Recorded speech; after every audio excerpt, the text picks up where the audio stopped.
আজকে আমরা কিছু ইম্পর্টেন্ট জিনিস জেনে নেব যেগুলো আমাদের দৈনন্দিন জীবনে ব্যবহার করতে হয়।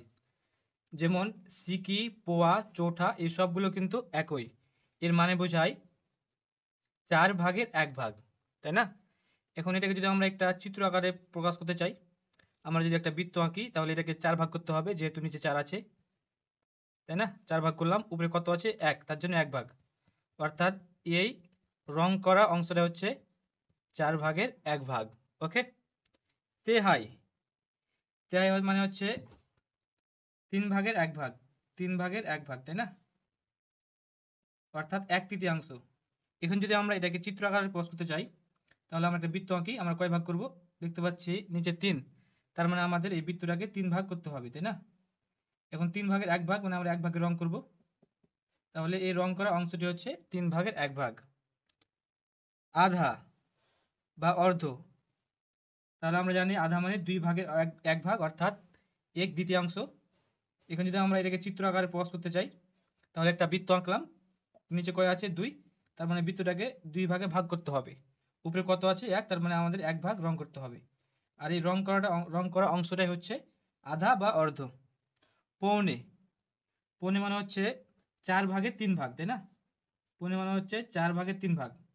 এখন যদি আমরা এটাকে চিত্র আকারে প্রকাশ করতে চাই তাহলে আমরা একটা বৃত্ত আঁকলাম, নিচে কত আছে? 4, তার মানে বৃত্তটাকে আমরা 4 ভাগে ভাগ করব, তাই না? এখন এখন উপরে কত আছে? 3, তার মানে আমরা বৃত্তটির এই 3টা অংশ রং করব, তাই না?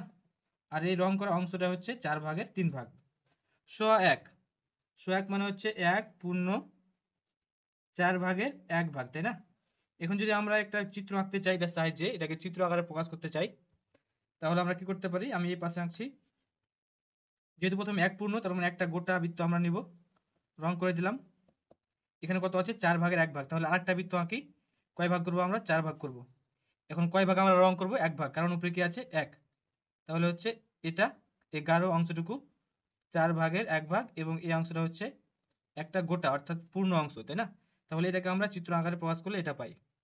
1.5, 1.5 মানে হচ্ছে 1 পূর্ণ 2 ভাগের 1 ভাগ, অর্থাৎ একটা গোটা এবং তার অর্ধেক, তাই না? তাহলে এটাকে যদি আমরা চিত্র আকারে প্রকাশ করতে চাই তাহলে আমরা একটা বৃত্ত আঁকবো, বৃত্তটাকে রং করে দিলাম। এখন 2 ভাগের 1 ভাগ, তাহলে একটা বৃত্ত আঁকি, নিচে কয় আছে? 2, তার মানে 2 ভাগ করলাম। উপরে কত আছে? 1, তার মানে 1 ভাগ আমরা রং করলাম। এটা হচ্ছে 1.5, তাই না? এটা হচ্ছে, আমরা এখানে দাগ দিই, এটা হচ্ছে 1, এবং এই রং করা অংশটা হচ্ছে 2 ভাগের 1 ভাগ, তাই না? 2.5, 2.5 মানে 2 পূর্ণ 1 ভাগের 2 ভাগ, তাই না? সরি, 2 ভাগের 1 ভাগ, এখানে ভুল হয়েছে।